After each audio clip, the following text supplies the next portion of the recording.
Maybe it's a question on China, Nitin. What do you think is like, where are they heavily misunderstood? China? Yeah, from a I, manufacturing standpoint. I think you have to be there to really understand how far ahead they are.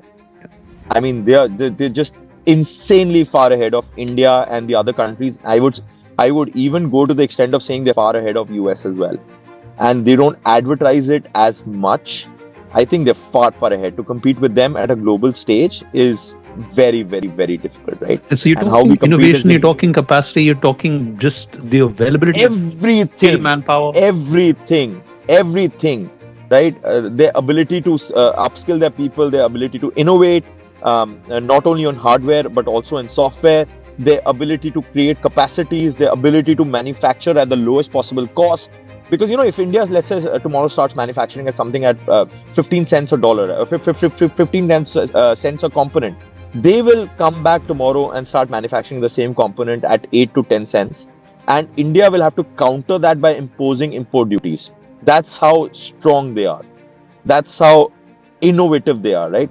They know when to drop the prices. They know when to change the components. They know when to really, really hammer down a particular supply chain. They're far ahead of anyone else.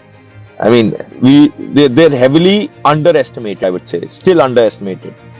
No, we think that we can decouple from China. We are playing up the China plus one story, but we are at least a decade behind. Let me just tell you that. Saying that, there is a huge opportunity in front of us as well if we put our minds to it. But there has to be a strong ecosystem emerging which says that okay, we are ready to compete with China. We need patient capital. We need the government support as well, because without the government support, this is not going to happen. But we're slowly but steadily getting there. I think we've been woken up with the recent events.